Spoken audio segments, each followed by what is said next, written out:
Di channel Omen Abdurrahman. Terima kasih sebelumnya saya ucapkan kepada Anda yang sudah mampir ke channel ini untuk menyaksikan video pada kali ini. Ya, pada video ini kita akan membahas materi pelajaran teknologi informasi dan juga komunikasi. Pada materinya yaitu komunikasi tradisional dan juga komunikasi modern. Dan bagi Anda yang sebelumnya belum menonton video tentang dasar teknologi informasi dan komunikasi, bisa langsung melihat di video sebelumnya. Jadi video ini itu dikhususkan kepada siswa sekolah dasar ya, khususnya yaitu kelas 1 dan 2, karena ini adalah dasar dari TIK ya, agar siswa-siswa sekolah dasar dapat memahami dan dapat mengerti apa itu teknologi informasi dan juga komunikasi. Nah, jika ada masukan dan saran silahkan tulis di kolom komentar. Itu saja yang saya sampaikan. Langsung saja kita lanjut ke komunikasi adalah suatu proses penyampaian pikiran kepada orang lain. Berkomunikasi dapat dilakukan secara langsung dengan bertemu orang lain atau tidak langsung dengan menggunakan alat komunikasi. Belajar di kelas, berbicara dengan teman, ngobrol bersama keluarga adalah contoh komunikasi langsung. Contoh komunikasi tidak langsung adalah berbicara melalui telepon, melihat televisi, mendengarkan radio, dan membaca koran. Komunikasi dapat dilakukan hanya satu arah, dua arah bersamaan, atau dua arah bergantian. Komunikasi dapat dilakukan menggunakan peralatan tradisional ataupun peralatan modern. Berikut ini contoh alat komunikasi yang digunakan manusia untuk saling berhubungan. Disebut alat komunikasi tradisional karena sudah digunakan sejak lama dan tidak membutuhkan listrik. Sedangkan alat komunikasi modern membutuhkan listrik. Teknologinya terus berkembang. Nah, dari alat komunikasi tradisional, yang pertama, lonceng. Lonceng? Kenapa kok bisa lonceng? Ya, lonceng adalah suatu peralatan sederhana yang digunakan untuk menciptakan bunyi. Bentuknya biasanya adalah sebuah tabung dengan salah satu sisi yang terbuka dan bergema saat dipukul. Dahulu lonceng digunakan untuk mengabarkan suatu berita kepada masyarakat dan sebagai penanda waktu. Yang kedua ada daun lontar. Hah? Daun lontar? Ya, pada zaman dulu orang sudah menggunakan bahasa tulisan sebagai alat komunikasi.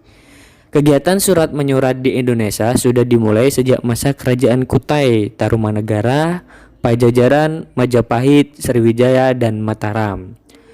Daun lontar dipakai untuk bahan kerajinan dan naskah.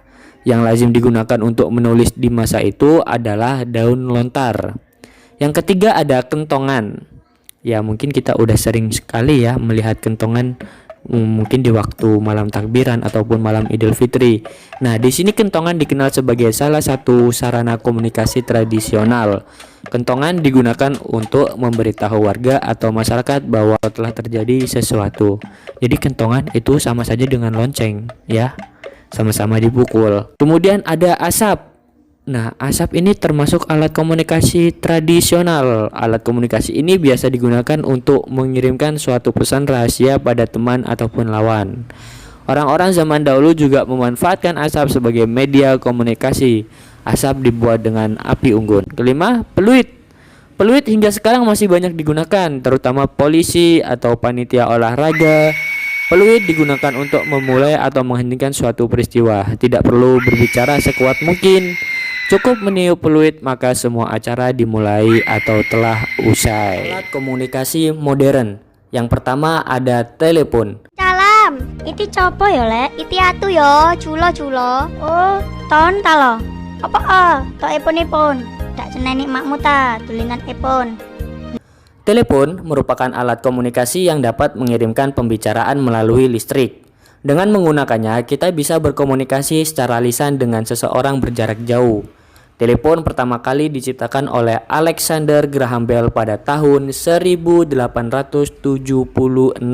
Yang kedua ada smartphone ataupun handphone.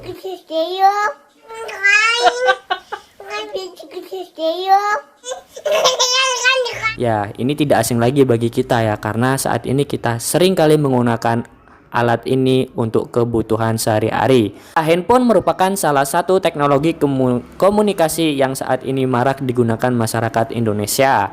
Pada awalnya, Handphone digunakan oleh kalangan tertentu, misalnya pengusaha. Akan tetapi sekarang ini handphone ataupun smartphone seolah telah menjadi kebutuhan primer. Ketiga ada televisi. Televisi merupakan sebuah alat penangkap siaran bergambar. Media komunikasi yang satu ini merupakan media komunikasi yang sangat populer. Hampir setiap rumah memiliki sebuah televisi. Nah, tahukah kamu apa itu alat komunikasi satu arah? Ya, alat komunikasi satu arah digunakan untuk menyampaikan informasi tanpa ada balasan dari penerima informasi. Contoh alat komunikasi satu arah adalah koran, televisi, dan juga radio. Sehingga pendengarnya tidak bisa membalas informasi yang disampaikan. Tahukah kamu alat komunikasi dua arah? Ya, jadi alat komunikasi dua arah adalah komunikasi yang dilakukan secara bergantian. Saat satu pihak sedang menyampaikan informasi, pihak yang lain menunggu sampai selesai. Contoh alat komunikasi dua arah bergantian adalah sebagai berikut. Alat komunikasi dua arah adalah telepon, smartphone, dan juga handphone.